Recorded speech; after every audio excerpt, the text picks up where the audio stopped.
धन धन सतगुरु तेरा ही आशा। सतगुरु जी की प्यारी साध संगत जी, आज हम सुनेंगे कि कैसे शाह सतनाम जी महाराज जी को नामदान की प्राप्ति हुई और कैसे शाह मस्ताना जी महाराज जी ने परीक्षा ली। तो आइए सुनते हैं। संवत विक्रमी 2010 फाल्गुन महीने की 25-26 तारीख दिन रविवार 14 मार्च 1954 को पूज्य बेपरवाह मस्ताना जी ने गांव घुगिया वाली दरबार में सत्संग किया।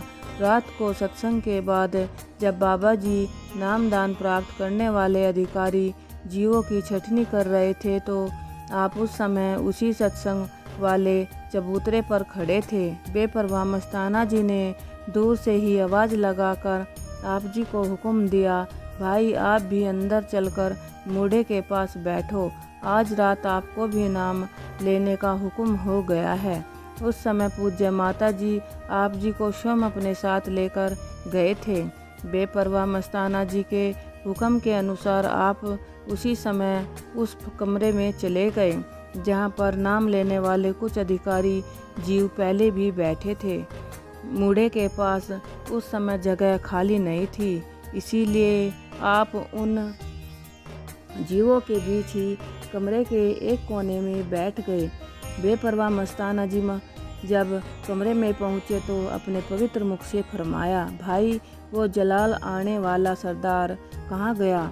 इधर आओ भाई, हमारे मूढ़े के पास आकर बैठो। इस पर आप वहाँ से उठकर बेपरवाह जी के मूढ़े के पास जाकर बैठ गए। इस पर परम पूजनीय बेपरवाह मस्ताना जी ने स्पष्ट शब्दों में फरमाया, आपको इसीलिए पास बिठाकर नाम देते हैं कि आपसे कोई काम लेना है। आपको जिंदा राम का लीडर बनाएंगे जो दुनिया में नाम जपाएगा।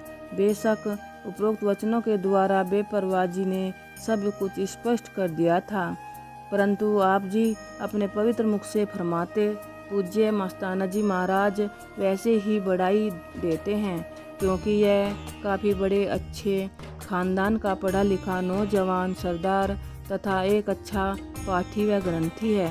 आगे चलकर बेपरवाह मस्ताना जी के वचनानुसार ज्यों का त्यों ही हुआ, यह सारी दुनिया जानती है। इसीलिए कहते हैं कि संत वचन पलटे नहीं, पलट जाए ब्रह्मांड। साधु बोले सहज सुभाई, साधु का बोला बिरथा न जाई। कुल मालिक ने अपने भावी उत्तराधिकारी कुल मालिक को प्रकट कर दिया।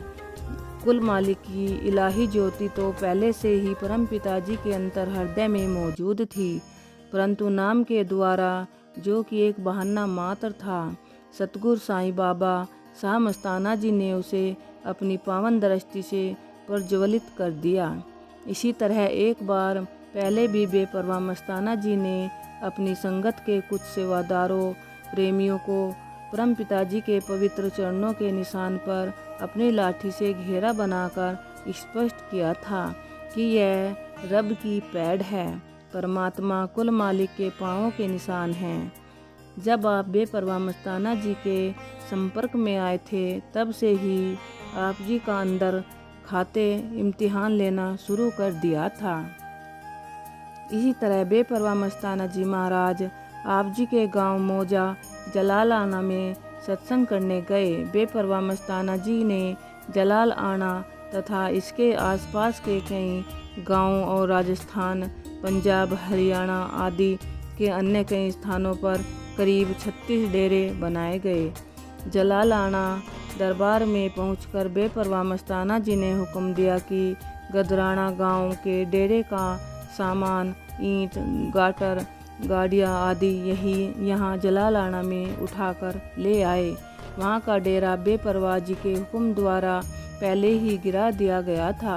हुक्म मिलते ही आप अन्य कई प्रेमियों के साथ ऊँट, गाड़ियाँ आदि लेकर गदराना गांव को चल दिए और कुछ प्रेमियों को उसी रात 4 मोर का डेरा गिरा देने का हुक्म दे दिया।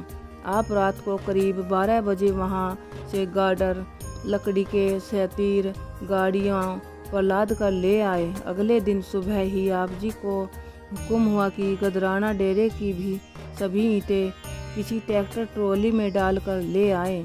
इस प्रकार आप कई दिनों तक उस डेरे की ईंट अपनी ही ट्रैक्टर ट्रॉली पर ढोते रहे। इस प्रकार चोर मोर डेरे को भी सारा मलबा वहाँ पर मंगवा लिया और आप जी के ट्रैक्टर ट्रॉली के द्वारा घुगिया वाली की संगत को उठावा दिया। अभी तो आप जी गदराना डेरे का सामान ही ढोने में लगे हुए थे कि आपके पीछे से गदराना गांव की संगत को उनके डेरे का सामान वापस ले जाने का हुक्म दे दिया।